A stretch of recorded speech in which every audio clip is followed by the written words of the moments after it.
अपने को ऋणी समझते हो। आप समझ रहे हैं कि आप मेरे घाट पे पार हुए तो मैं ऋणी हो गया हूँ। भगवान अपने को ऋणी समझते हो तो ऋणी तुम वहां चुका देना है। मैंने तुमको पार किया, प्रभु मुझको पार लगा देना। भगवान आप जब राजा बनेंगे, वध में आएंगे 14 वर्ष के बाद, मैं नजराना पेश करने जाऊंगा। उस समय आप अपने हाथों से जो हमें देंगे मैं अपने सर पे धारण करूंगा। इस समय उतराई देकर शर्मिंदा हमें ना करें और जो मांग रहा हूं वो अवश्य दें। जितने हमारे परिवार हैं सब मरकर जब आपके घाट पे भवरूपी सागर से पार होने जावे तो उनके पाप पुण्य का विचार न करके भवरूपी सागर से पार कर देंगे, ऐसा आशीर्वाद दीजिए। मस्त। जय हो। दरबार हाँ नाना। भगवान के मुनि सबसे भेंट करावत और तू चल जाओ चित्रकूट भगवान के पहुंचा के यो। ठीक है, हमें रास्ता मालूम है, भगवान के साथ हम जा रहे हैं, भगवान को चित्रकूट पहुंचा के आ जाएंगे। चलिए आइए। मेरे प्राणों के समान पुत्र का है लला सुमन, तुम अपने साथ मेरे पुत्र राम को लाए या उन्हें वनवास भेज दिए। लला सुमन तुमने वनवास भेज दिए। राम को घर में उठा बने लला सुमन कहा है? मेरे प्राणों के समान पुत्र का है लला सुमन। कहाँ लक्ष्मण है, कहाँ मेरी पुत्र वधु जानकी है लला सुमन। कहाँ है लला सुमन? चुप क्यों लला सुमन, चुप क्यों? बताओ लला सुमन, बताओ मेरे पुत्र कहाँ? तुम उन्हें लाए या लौटा कर जंगल भेज दिए लला सुमन? जंगल महाराज आप पंडित हैं, पंडितों में ज्ञानी हैं, ज्ञानियों में श्रोमणी हैं। आप धैर्य धारण करके प्रभु श्री रामचंद्र जी का संदेश सुने।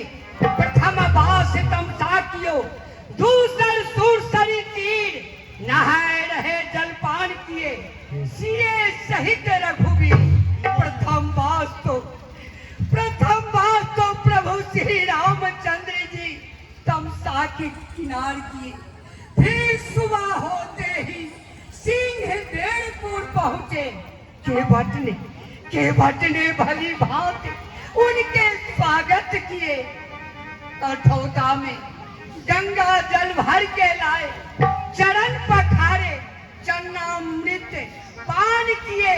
फिर तीनों मूर्ति गंगा स्नान करके नौका पे सवार हो गए और जंगल के उस पार चले गए। और मैं अपनी छाती पे पत्थर रखकर अयोध्या वापस आया। युद्ध मथन सुपे ना हो परो धर्म कल्याण दिलार सब लो महिलानी। बेटा राम, लला सुमन, जिस पुत्र को मैंने राज सुनाकर वनवास दे लिया, लला सुमन तो वनवास दे दिया, फिर भी उनके मन में न हर्ष न विस्मय हुआ लला सुमन, न विस्मय हुआ लला सुमन।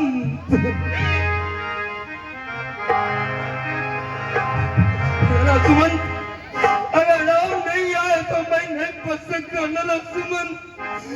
मेरे प्राणों का अवलंब राम को तू नहीं लाए लला सुमन, नहीं लाए लला सुमन, नहीं लाए। आप संग साफ सुनाई को सुना सपना सुनाई। लला सुमन, लला सुमन, ओ देखा लला सुमन,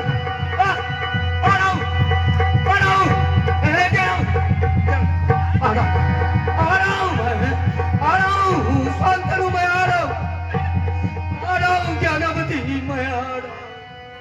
महाराज आप धैर्यता को धारण कीजिए। राम का वियोग जो है वो अपार समुद्र के समान है और आप जो है महाराज नौका के समान। उस नौका पर सारे अयोध्या पुरवासी सवार हैं। अगर आप इस तरह से इधर से होइएगा तो सारी अयोध्या पूर्वासी डूब जाएंगे। हाँ महाराज, आप त्रेता को धारण कीजिए। कौशल्या स्वर्गधा सुनाई। कौशल्य, ये सब तो होना ही था कौशल्य, ये सब होना ही था, ये सब होना ही था। शांतनु मैं आ रहा हूँ, शांतनु आ रहा हूँ मैं। देवी ज्ञानवती मैं आ रहा हूँ, मैं आ रहा हूँ। मैं शापित हूँ लला सुमंत, मैं शापित हूँ। एक ब्राह्मणी द्वारा शापित हूँ। कौशल्य, बहुत पहले की बात, मेरे राज्य में शांतनु नाम का एक ब्राह्मण रहता था।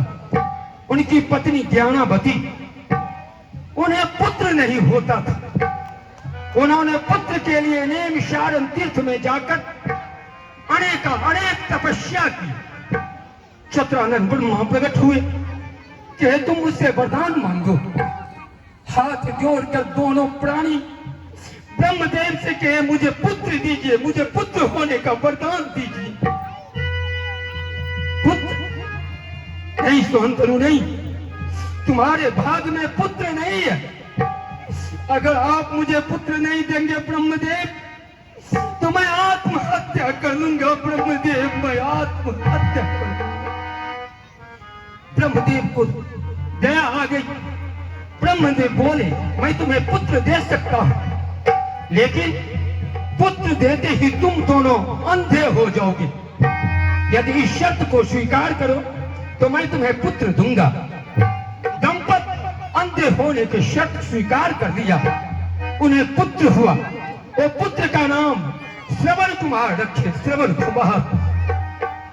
कुमार जब बड़े हो गए तो एक दिन मेरे दरबार में आए, मुझसे कहे, गुरु वशिष्ठ थे, उनसे भी बोले कि गुरुदेव मेरे माता पिता कैसे अच्छे होंगे। गुरु वशिष्ठ बोले तुम अपने माता पिता को अनेक तीर्थ कराओ, सब तीर्थों का जल पिलाओ, तुम्हारे अंधे माता पिता अच्छे हो जाएंगे। श्रवण कुमार कांवर बनाकर अपने अंधे वृद्ध माता पिता को समस्त तीर्थ करवाए। समस्त तीर्थ कराने के बाद सरयू किनारे आए। सरयू किनारे जब आए तो शांतनु बोले कि पुत्र श्रवण, जिस तरह तूने समस्त तीर्थों का जल मुझे पिलाया, सरयू का भी जल पिला दो। उस समय मेरे राज्य में कुछ हिंसक जीव आए थे। मैं हिंसक जीव को शिकार खेलने के लिए गया था, क्योंकि मेरे प्रजागणों को बहुत तकलीफ देते थे। मैं अपने हाथों में गांडी धारण किया और वो भक्षक के पीछे गए। जब श्रवण कुमार अपने कमंडल को शरीर में डुबोते हैं तो गुड़गुड़ की आवाज जाती है। मैं सुना कोई हिंसक जानवर सरयुग में जल पी रहा है। मैंने सप्तवेदी बाण मारा और सप्तवेदी बाण श्रवण कुमार को लगा। श्रवण कुमार हाँ माता पिता कहते धरती पे गिर गए। मैं देखा, नजदीक गया, कौन श्रवण कुमार। ये मैंने क्या किया, मैंने शिकार के धोखे में श्रवण कुमार को बाण मार दिया। श्रवण कुमार हाथ जोड़कर बोले महाराज, आप जानबूझकर आपने मेरे ऊपर बाण नहीं चलाया, अनजान में बाण चलाया, इसलिए आप दोषी नहीं है। मैं श्रवण कुमार के सामने हाथ जोड़कर कहा, उचित हो जिस तरह उससे मुझसे बदला लो। मरने के पहले शांतनु पुत्र मुझसे कोई सेवा लो। श्रवण कुमार बोले महाराज, आप अगर व्याकुल हैं तो मेरे अंधे माता पिता उधर एक वृक्ष के नीचे प्यास से तड़प रहे हैं, आप उन्हें जाएं और जल पिलाएं। ऐसा कहकर स्वर्ग सिधार गए। मैंने कमंडल में जल लिया, उन्हें जल पिलाने के लिए गया। नजदीक जब गया तो मैं कहा, शांतनु, पिताजी आप जल पीजिए। जल श्रवण कुमार, आज तुम्हारी आवाज क्यों भारी है? क्यों भारी है तुम्हारी आवाज? मैं स्पष्ट शब्दों में कह दिया कि मैं आपका पुत्र श्रवण नहीं हूं। मैं अयोध्या नरेश महाराज दशरथ। आप आए और मेरा बेटा श्रवण कुमार कहा? करवाए ले कांवरी जिसने तीर्थ अनेक, वृद्धावस्था की कहा हमारी टेक। मैंने स्पष्ट शब्दों में कह दिया कि मेरे हाथों से आपके श्रवण कुमार की मृत्यु लगी।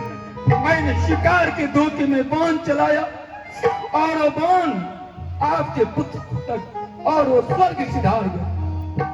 इस शब्द को सुनते ही ऋषि स्वांतन जमीन पे गिर गए। क्या मेरे पुत्र को तूने मार दिया दशरथ? मेरे पुत्र को तूने मार दिया। मैं हाथ जोड़कर कहा कि देव आज से अपना श्रवण मुझे समझे और ये जल पिए। जल देना चाहता है दशरथ? तू जल देना चाहता है तो ला दे, जल दे। उन्होंने अपने हाथ में जल लेकर मुझे शाप दिए कि ऐ दशरथ, जिस तरह मैं पुत्र के वियोग में तड़प के मरता हूं, उसी तरह तुम पुत्र के वियोग में तड़प के मरोगे दशरथ, तड़प के मरोगे। ठीक स्वर्ग सिधार गए। मैं इस बात को सुनकर ज्ञानावती के पास गया। ज्ञानावती से कहा जल पीजिए। उन्होंने अपने हाथ में जल लेकर मुझे शाप दिया कि ऐ दशरथ, तू क्या जल देगा? जीने के समय और मरने के समय पुत्र ही जल देगा। ला, जल देना चाहता है तो ला दे जल। हाथ में जल लेकर मुझे शाप दिए कि ऐ दशरथ, जिस तरह मैं इस आज पति और पुत्र के वियोग में तड़प के मरती, उसी तरह चार पुत्र तुम्हें होंगे। ठीक समय पर दाह संस्कार तुम्हारी नहीं होगी। वही शाप आज मुझे खाए जा रहे। वो देखो आ रहा हूं राम, बेटा राम।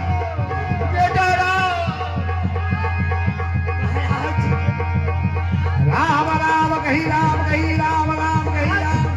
तनु पल हरि रंग विहीरी राम गयो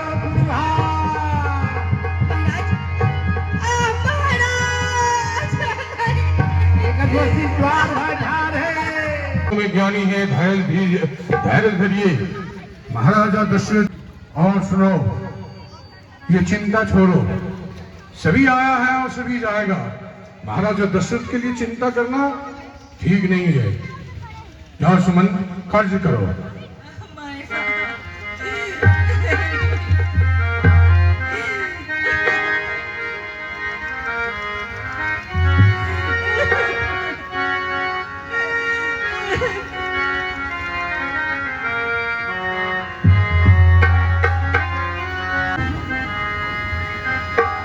सही सचोट देख मन धारे, पूछत नहीं हर कुशल हमारे।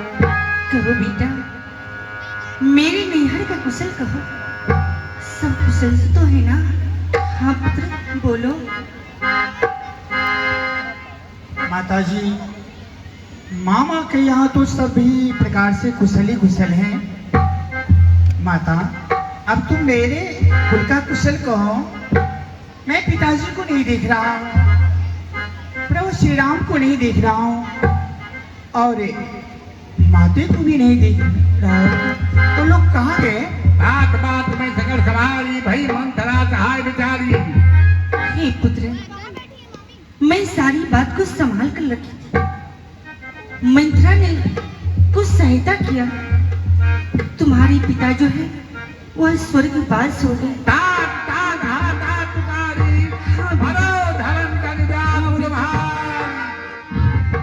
देखो पायो तो ही तातन राम तो मोही। पिताजी, चलते मैं आपको देख भी नहीं पाया, और ना ही तो प्रभु श्री राम को मेरे पास सौंप गए पिताजी। भी धरे उठे सभारी कहु पित मरण हे हिंदू तुम्हारा माता, पिताजी के मरने का कारण तो क्या उन्हें हुआ जो इतनी जल्दी हमें छोड़ करके उन्होंने चले गए? आदि से समापन करनी। हे बेटा, तुम्हारे पिताजी के पास मेरा 2 वरदान था। मैंने समय पाकर के मांग चुकी हूँ। एक तो तुम्हारे लिए राज और राम के लिए 14 वर्षों का वनवास। यही सब बात सुनकर के महाराज स्वर्ग को सिधार गए हैं। हाँ बेटा, पापिन सब ही भात कुलना था। अरे बाप रे, तुमने तो सब प्रकार से मेरा गला घोट दिया। अरे बाप रे, अगर तेरे मन में ऐसी रुचि थी तो मुझे जन्म लेते ही क्यों नहीं मार दिया? क्या ऐसे वरदान मांगने समय क्या तुम्हारे मुंह में कीड़े ना पड़ गए? क्या तुम्हारी ये जिद्द करके क्यों नहीं गिर गई? पिताजी तुम्हारे बचनों पे विश्वास कैसे कर लिए? क्या करते? वह तो धैर्यवान पुरुष थे, सरल स्वभाव के थे, इसीलिए तुम्हारे बचनों का उन्होंने पालन किया। अरे सुनो पापड़ी, तुमने तो मछली की जीने के लिए पानी उड़ेसी थी। वृक्ष को काट करके और पल्लव को सींचने के लिए चली है। बताओ, जो हुआ सो हुआ, किंतु ये सोच लो, जब तक मैं जिंदा रहूं अपनी ये काली सूरत हमें ना दिखलाओ।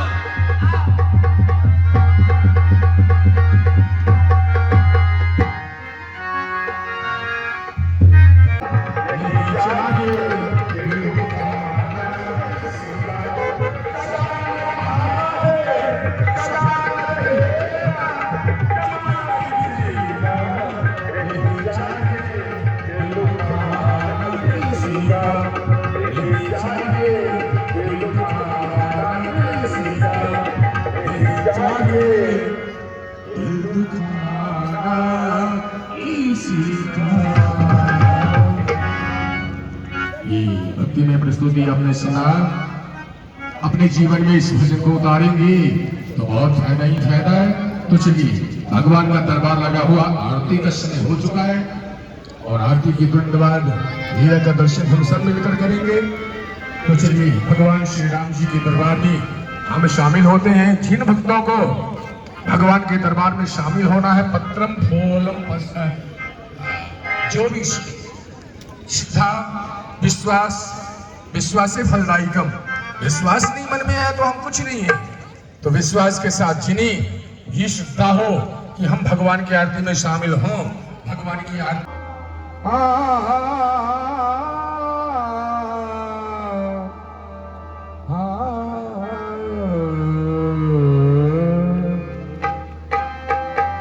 आरती रघुवर लाला की, सवरिया ने विशाला की। जिन्हें श्रद्धा हो भगवान की आरती में आने के लिए आइए, समय अभी है, आइए। आरती रघुवर लाला की, सवरिया ने विशाला की।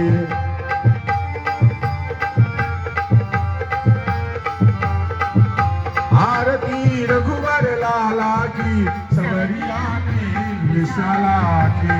आरती रघुवर लाला की, सवरिया ने विशाला की। कमल कर धनुष्यमान धारे, कमल करे धनुष्यबाण धारे। सलोने नैना रत्नारे, सलोने आइए गाने से नारे। अलक सी पलक, अलक सी झलक, अलक सी पलक पलक सी झलक, लटक सुंदर वनमाला की, सवरिया ने विशाला की। आरती रघुवर लाला की, सवरिया ने विशाला की। आरती रघुवर लाला की, सवरिया ने विशाला की। आरती रघुवर लाला की, सवरिया ने विशाला की। विराजत संग में शिया सुकुमारी, विराजती संग में सिय सुकुमारी। शोभित जगत जननी की रानी, शोभित जगत जननी की नारी। लखन से वीर भरत रंग लखन से भी भरत नंदी शत्रुघ्न रूप शाला की सवरिया नैन विशाला की आरती रघुपति लाला की सवरिया नैन विशाला की। आइए आइए भगवान की आरती में आप सभी शामिल हो जाइए। बहुत सौभाग्य की बात है कि भगवान की आरती की समय में आपने पधारा। बहुत सौभाग्य की बात। आइए भगवान के शरण में आरती रघुवर लाला की सवरिया नैन विशाला की आरती रघुपति लाला की सवरिया नैन विशाला की विराजत संग में सिया सुकुमारी विराजते संग में सिया सुकुमारी शोभित जगत जननी की रानी शोभित जगत जननी की नारी लखन से वीर भरत नंदी लखन से वीर भरत नंदी सरोहर रूप शाला की सवरिया नैन विशाला की आरती रघुपति लाला की सवरिया नैन विशाला की चरण चाप बिरंजनी के लाल चरण चापति अंजलि के लाल प्रेम रस भाषित दीन दयाल प्रेम रस वाचित दीन दयाल बरस रही फूलों की जयमाल बरस रही फूलों की जयमाल सब सुख करण सकल दुख हर हरिलो शरण हृदय शंकर मनमाला की सवरिया नैन विशाला की आरती रघुपति लाला की सवरिया नैन विशाला की ओम श्री राम चंद्र कृपाल भज मन हरन भव भय दारुण नवकंग लोचन कंग मुख भग कंग भग दारुण अंगार परागणित अमित छवि नवनील नीलज सुंदरम भद प्रीतमानम चरित्र रुचि सुचि नौमि जनक सुतावरम भजुदीन बंधु दीनेश दानव गलन दुष्ट निकंदनम रघुनाथ आनंद कौशल चंद्र दशरथ नंदनम श्री मुकुंद कुंडल तिलक चार उदार अंग विभूषणम आदान भुज सरजाप धरि संग्राम जिन भर दूषणम गिरि भगत तुलसी दास शंकर शेष मुनि मम हृदय निवास करुणा विफल धन जाहिरा सोवर सहज सुंदर श्यामरो करुणा निधान सुरानशील स्नेह जान दयावरो तेरी बात लोई आशीष श्री सहित ही हर्षित अली तुलसी भवानी पूज्य मुनि मुनि मुदित सिय जान गौरी अनुकूल सिय हर्षण जात कही श्री मंगल मंजुल रूप वामंग फलकन लगे तमेव माता च पिता तमेव बंधो च सखा तमेव विद्या द्रविणं तमेव सर्वं मम देव देव नीलाम्बुल श्यामल कोमलांगं सीता सवारोपितवामभागं भारो महाशायक चारुचापं नमामि रामं रघुवंशनाथं लोकाभिरामं रणरङ्गधीरं राजीव नेत्रं रघुवंशनाथं कारुण्यरूपं करुणाकरन्तं श्रीरामचन्द्रं शरणं प्रपद्ये अच्युतं केशवं रामनारायणं कृष्णदामोदरं वासुदेवं हरे श्रीधर्ममाधवं गोपिकावल्लभं श्रीजानकीनायकं रामचन्द्रं भजे पाहि नाथ होत गई बाई गोसाई होतल पर हुल गुड कीना होत भी प्रबध लागे जाई आयो शरण तसो नहीं ताई जय जय श्री राम।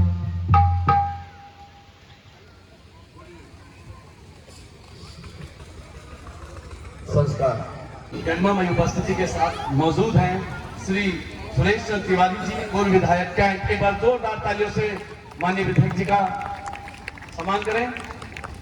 मैं चाहूंगा कि श्री तिवारी जी ऊपर आए मंच पर और दो शब्द हमारी जनता से। रामलीला समिति द्वारा आयोजित रामलीला के इस कार्यक्रम में समिति के आदरणीय अध्यक्ष जी, साथी संजय मिश्रा जी, समिति के सभी सम्मानित पदाधिकारीगण एवं उपस्थित सभी राम भक्त भाइयों बहनों, हम सब के जीवन